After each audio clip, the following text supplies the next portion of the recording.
Can you really afford that dream home? Or are you walking straight into a debt trap? In this video, I'm gonna break down how to figure out your debt limits when buying a home, the red flags to watch out for, and what lenders don't always tell you about staying financially safe. Because here in Edmonton, I am seeing too many people qualify for way more house than they can actually afford. First thing to think about is your debt income ratio basics. So let's start with what the lender is looking for. It's called your debt to income ratio. So they typically approve you for up to 39% of your gross income going to housing costs and up to 44% for total debt payments. But here's the problem with that. That's based on your gross income, not your net. So not what's actually hitting your bank account. So after taxes, CPP, EI, and benefits, you're looking at maybe 70 to 80% of that gross number if you're lucky. So if you make $80,000 a year,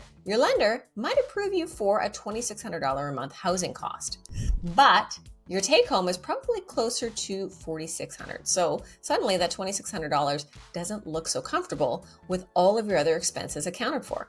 Number two, the lifestyle cost factor. So the lender doesn't care that you want to take a vacation or have your kids in hockey or that you actually want to eat something other than ramen noodles. They are not factoring in your gym membership, your Netflix subscription, date nights, or the fact that you might want to buy Christmas presents. And they definitely do not care that Edmonton winters mean higher heating bills and trips to the ski hill. So before you fall in love with that pre-approval amount, I want you to sit down and actually look at where your money goes. Not where you think it should go, but where it actually goes. Where are you currently spending cash?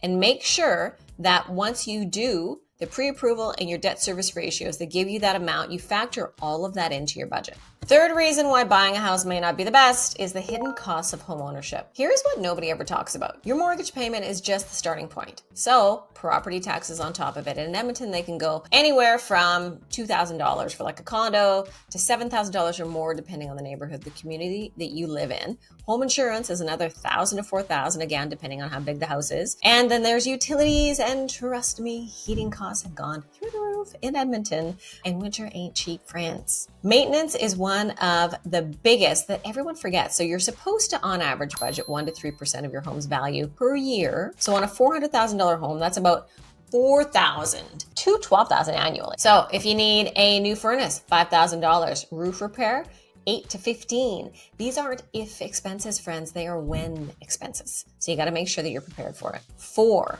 a sign that you're taking on too much debt. So red flag number 1, you are using your entire down payment or borrowing sum, and you've got nothing left for emergencies. So if your closing costs completely wipe out your savings, and again, especially if you're adding another debt on there where you're borrowing cash, you're just not ready. Red flag number 2, you're already using credit cards for basic expenses. So if you can't cover things like groceries and gas without borrowing, adding a mortgage is not going to help. Red flag number 3, you're banking on future income. We'll be fine when I get that promotion, or my spouse will go back to work soon.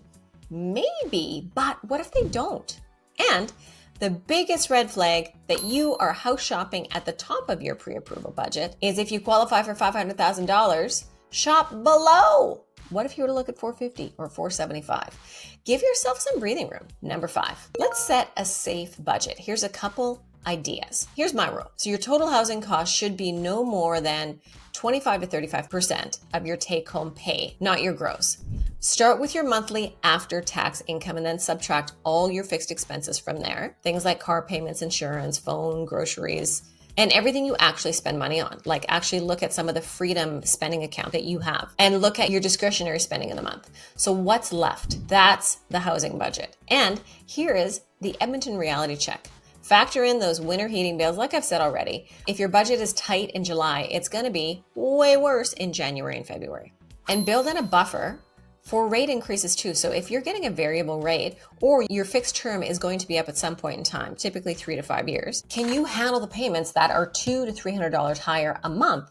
Because that is entirely possible. My mortgage went up $600 a month. That was $7,200 a year post-COVID a few years ago. Hey, have you been wondering how much home can you actually afford, or did you buy and later regret stretching it too far? Share your thoughts and your experiences below. I would love to hear your story and help you plan smarter. And if you are buying, selling, or relocating, click the link below and join my free academies. Friends, Get Smart, Not Sold. I'm going to help you figure out what you can actually afford, not just what you qualify for. And once you've figured out your budget, make sure you watch my next video. The unpopular truth about home ownership. And yes, buying is forced retirement savings and future equity, awesome, and security. But it comes with a hefty price tag, friends, that most realtors will never tell you about. So watch this next video to make sure that you don't make the mistake of buying when you should have stayed where you are and put your money elsewhere. Thanks for watching, and I will see you in the next video. Bye.